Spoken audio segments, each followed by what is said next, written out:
इस प्रेजेंटेशन में हम एक्सप्लेन करेंगे introduction of data mining, what is Weka, history of Weka, the Weka workbench, Weka user interface, new features of Weka, explanation of features with performance. इससे पहले कि हम लोग वीका पे जाएं, हम लोग देख लेते हैं कि डाटा माइनिंग क्या है। Data mining is a key process in analyzing the big data. Simple सी बात है, सर नेम ने बड़े अच्छे से और बहुत बार एक्सप्लेन कर दिया है कि डाटा माइनिंग क्या है, इसलिए हम लोग इसको ब्रीफली एक्सप्लेन करते हैं।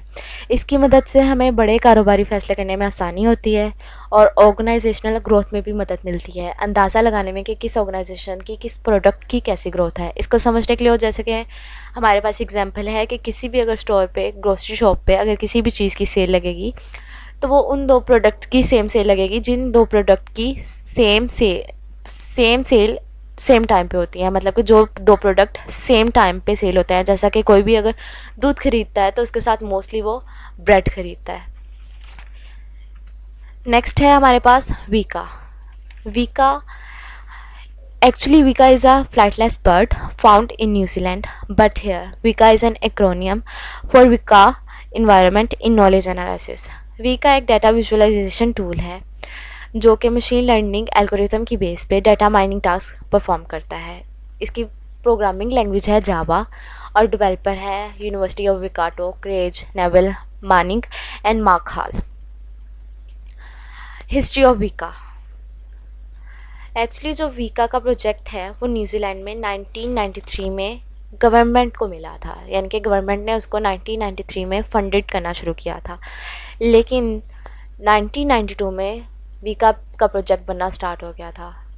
The first release of Weka was internal and occurred in 1994, जबकि first public release at version 2.1 अक्टूबर में 1996 में हुई थी।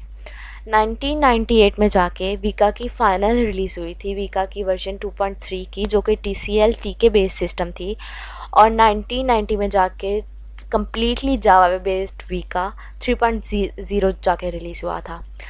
जिस टाइम में 3.0 और 3.4 वर्जन वीका की बन रही थी, रिलीज़ हो रही थी, उसी टाइम में वीका के 3 मेन ग्राफिकल यूज़र इंटरफेस डेवलप्ड हुए थे। और 2005 में जाके Weka development team received SIG KDD data mining and discovery service award. और SIG KDD stands for interest group on knowledge discovery and data mining award. यानी कि डाटा माइनिंग में वीका की जो टीम थी उसको जाके 2005 में अवार्ड भी मिला था SIG KDD के नाम से। उसके बाद हमारे पास आता है वीका वर्कबेंच।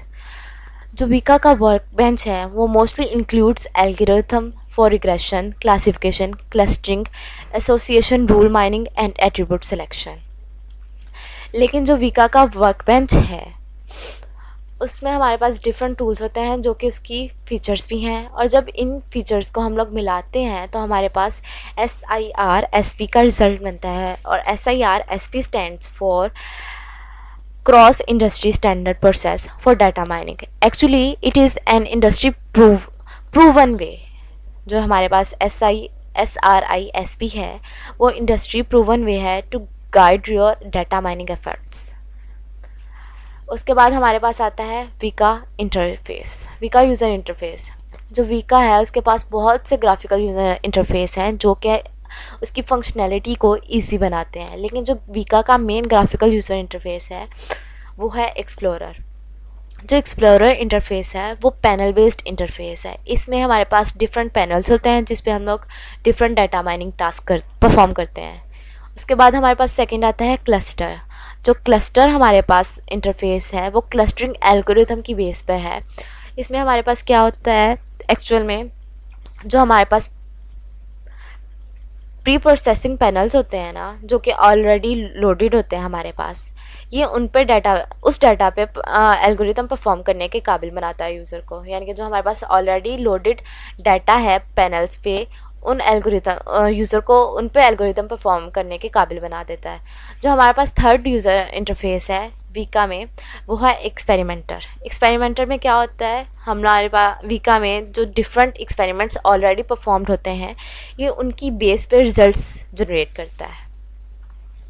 उसके बाद आती हैं हमारे पास फीचर्स ऑफ वीका की मेन फीचर ये है मेन और अहम फीचर ये है कि वीका एक ओपन सोर्स सॉफ्टवेयर है। ओपन सोर्स सॉफ्टवेयर का मतलब ये है हमारे पास कि हम लोग इसको कहीं पे भी यूज़ कर सकते हैं, सीधी सी बात है।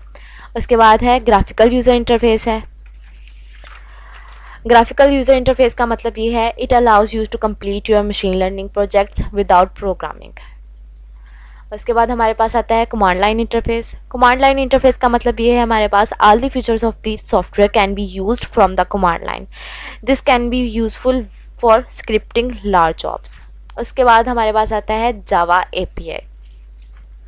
Java API, it is written in Java and provides a API that is well documented and promotes integration into your own applications. उसके बाद हमारे पास जावा विका की फीचर है documentation. There are books, manuals and mock courses that can train you how to use the platform effectively. Now it's time to explore some features of Vika with performance. आमना सलाम 433 विका के सम features को explain करेगी, practically perform करके दिखाएगी आपको। Weka is a tool of data mining. It is a collection of machine learning algorithm for data mining tools. Firstly, we install Weka on laptop for occasionally websites. Then after installation, this type of interference appearance on screen. अब हम इसे maximise करते हैं। हमें कुछ applications दी गई हैं, हमें कुछ एप्लीकेशंस नज़र आ रही हैं। इन सब एप्लीकेशंस पे डिफरेंट एल्गोरिथम्स परफॉर्म करते हैं। सबसे पहले फर्स्टली हम ओपन करते हैं एक्सप्लोरर। कुछ इस तरह की स्क्रीन हमें शो होती है। सबसे पहले हमारे पास हाईलाइट है प्री प्रोसेस। प्री प्रोसेस क्या होता है? किसी भी डाटा पे प्रोसेस करना, फिर उसमें चेंजिंग क्रिएट कर देना और वो दोबारा क्या हो जाती है, उसकी प्री प्रोसेसिंग कर दी जाती है। ठीक है, सबसे पहले क्या है प्री प्रोसेसिंग? ये है एक विका एक्सप्लोरर का एक इसकी उस टैब है। सबसे पहले हमने क्या करना है, ओपन फाइल पे जाना है और एक फाइल सेलेक्ट करनी है। डॉक्यूमेंट्स आएंगे, सी ड्राइव। मेरे पास एक फाइल है जो सी ड्राइव में रखी हुई है, उसको सिलेक्ट करते हैं। यहाँ से विका 3.9.5 इसका वर्जन है। Then select data and different data. मैं इसमें से कोई भी एक डाटा को सिलेक्ट करती हूँ। मेरे पास है वेदर नॉमिनल ARFF, मैं इसको सिलेक्ट करती हूँ। यहाँ पे हमारे पास type of file of type है, हम कोई भी रख सकते हैं, आप चेंज भी कर सकते हैं। मैंने इसको ओपन कर लिया। कुछ इस तरह की स्क्रीन शो हुई। अब सबसे पहले हमारे पास क्या है, करंट रिलेशनशिप। रिलेशनशिप क्या होता है कि हमने कौन सा डाटा जो है वो इस्तेमाल किया है। तो हमारे पास कौन सा डाटा, किस नाम का डाटा था, वेदर सिंबॉलिक्स। हमारे पास एट्रीब्यूट्स कितने हैं, 5। आप देख रहे होंगे कि हमारे पास 5 एट्रीब्यूट्स दिए गए हैं, outlook, temperature, humidity, windy and play. उसके बाद इंस्टांस क्या है, 40, और सम ऑफ वेट क्या है, मतलब रोज क्या है, 14। अब इसके साथ ही हमें कुछ डिफरेंट से ग्राफ्स और इन्फॉर्मेशन शो हो रही है। हम इसमें क्या करते हैं, सबसे पहले इनमें से किसी भी एक एट्रीब्यूट को हाईलाइट करते हैं। मैं हाईलाइट करती हूँ, टेम्परेचर पे जाती हूँ और देखती हूँ कि सारा कुछ चेंज हो गया। सेलेक्ट एट्रीब्यूट्स में हम क्या करेंगे, सेलेक्ट एट्रीब्यूट्स, जो हमने एट्रीब्यूट सेलेक्ट किया है उसकी इन्फॉर्मेशन शो करता है और फिर उसके रिलेटेड ग्राफ शो करता है। नेम है, टेम्परेचर, मिसिंग पर्सन, कोई पर्सन मिसिंग नहीं, ये सारी प्री डिफाइंड है। मैंने खुद डाटा सेट नहीं किया, ये सब कुछ ये डाटा मैंने ऐसे ही सेव उठाया है। और यूनिक पर्सन भी कोई नहीं है, उसकी टाइप क्या है, नॉमिनल। हमें 3 डिफरेंट डिस्टेंस दे दिए गए, काउंट्स दे दी गई और वेट दे दिया गया। अब हम विजुलाइज ऑल देख रहे हैं। हमारे पास क्लास है, हमें यहाँ प्ले दी गई है। इन्हीं एट्रीब्यूट्स में से एक को हम क्लास सेलेक्ट करते हैं। अगर हम चाहें तो हम इधर अपनी क्लास को डिफरेंट भी कर सकते हैं, लेकिन मैंने क्या सेलेक्ट की, प्ले। उस हिसाब से यहाँ ग्राफ रेड पोर्शन शो करता है कि नहीं, और ब्लू करता है यस। सबसे पहले वो हमें कह रहा है हॉट, टेम्परेचर क्या है, हॉट है, तो वो कह रहा है कि हमने क्या करना है, क्या हम हॉट टेम्परेचर में, ठीक है, हमें क्या क्लास क्या है, प्ले, तो क्या हमें प्ले करना चाहिए कि नहीं। वो कहते हैं करना भी चाहिए और नहीं भी, दोनों चांसेस हैं। देखिए माइल्ड में ज़्यादा चांसेस क्या है कि कर लो, और कूल में क्या है, बहुत ज़्यादा चांसेस हैं, 80% क्या है कि तुम कर लो, 20% क्या है कि ना करो। ठीक है, इसी तरह हम किसी भी एट्रीब्यूट को सिलेक्ट करेंगे, उसके अकॉर्डिंग क्या होता जाएगा, हमारी विजुअलाइजेशन चेंज होती जाएगी। हम क्या कर सकते हैं, अब हमने इनको हाईलाइट किया, अगर हम इनमें से किसी एक को सिलेक्ट करें तो हम उसको रिमूव भी कर सकते हैं। इसमें रिमूव का ऑप्शन आता है। उसके बाद हम यहाँ से इसको एडिट कर सकते हैं। नो की जगह येस कर सकती हूँ, मैं कहती हूँ मेरी ओवरकास्ट कूल नॉर्मल हो, मैं कहती हूँ नो। जब मैं इसको ओके करूँगी तो मेरा क्या होगा, सारी जो विजुअलाइजेशन होगी वो सारी क्या होगी, उसकी चेंज हो जाएगी, क्योंकि वो किस पे डिपेंड कर रही है, मेरे डाटा पे डिपेंड करिए। जब मैंने उसमें एडिट कर दिया तो ऑटोमेटिकली चेंज होगी। उसके बाद हम नेक्स्ट आते हैं क्लासीफाई। क्लासीफाई में क्या होता है, इस यहाँ पे हम डिफरेंट एल्गोरिथम परफॉर्म करते हैं। मैं गई ट्री पे और इसे मैंने दिया J48, ठीक है। अब मैंने इस ब्लैंक वाइट पे क्लिक किया, ठीक है, तो ये उसकी सारी इन्फॉर्मेशन मुझे शो कर दी गई। मैं चाहूँ, इसमें मुझे उसने बता दिया है कि नंबर ऑफ जो, देखें, उसने मुझे बताया है कि मेरे पास मुझे सारा डाटा शो कर दिया है, ठीक है, उसके एट्रीब्यूट्स हैं। ये सारे एट्रीब्यूट्स हैं किसके, जो एल्गोरिथम मैंने सेलेक्ट किया है। मोर में हम इसकी सारी रीडिंग पढ़ सकते हैं, सारी इन्फॉर्मेशन गेट कर सकते हैं। आप करना चाहें तो करें, लेकिन फिर हम इसे बंद करते हैं और इसमें भी कोई चेंजिंग क्रिएट नहीं करते। अब हम जाते हैं सबसे पहले क्लासीफायर क्लस्टर की सबसे बड़ी पहचान ये होती है कि हम इसमें किसी भी किस्म का जो डाटा है वो डिफाइन कर सकते हैं, कोई रिस्ट्रिक्शंस नहीं होती। लेकिन अगर हम एसोसिएट की बात करें तो इसमें क्या होता है, इसमें सिर्फ नॉमिनल और बाइनरी डाटा दिया जा सकता है, उसके अलावा कोई डाटा एक्सेप्टेबल नहीं होता। और दूसरी क्लासीफायर क्लस्टरिंग में हमारे पास कोई भी क्लास जो है वो डिफाइन नहीं होती, हम ये खुद ही सब कुछ पोस्ट करता है, खुद ही अपने क्लस्टर्स बनाता है। सबसे पहले हम सेलेक्ट करते हैं यूज़, हमें टेस्ट ऑप्शन दिए गए हैं, ठीक है। ये सारे क्या है, पैरामीटर्स हैं क्लासीफाई के, ये सारे क्या है, पैरामीटर्स हैं। और इसके क्या रोल, इसका क्या रूल है, हमारे पैरामीटर्स का क्या रूल है क्लासीफाई में। यूज़ ट्रेनिंग सेट, सबसे पहले यूज़ क्लिक किया एंड स्टार्ट किया। अब हमें क्लासीफायर आउटपुट आई, उसमें हमें क्या दिया गया, सबसे फर्स्टली उसने हमें रन इन्फॉर्मेशन दी कि हमारे पास एट्रीब्यूट्स कितने थे, इंस्टेंस कितने थे, हमारे पास रिलेशन क्या था, और हमने कौन सी स्कीम, जो कौन सा एल्गोरिथम जो है वो सिलेक्ट किया था। उसके बाद उसने हमें नंबर ऑफ लीव्स बताए हैं और नंबर ऑफ ट्रीज बताए हैं।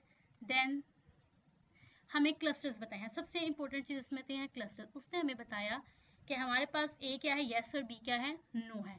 मतलब कि ये चीज़ ए है और ये चीज़ येस, ये ए है और ये बी है।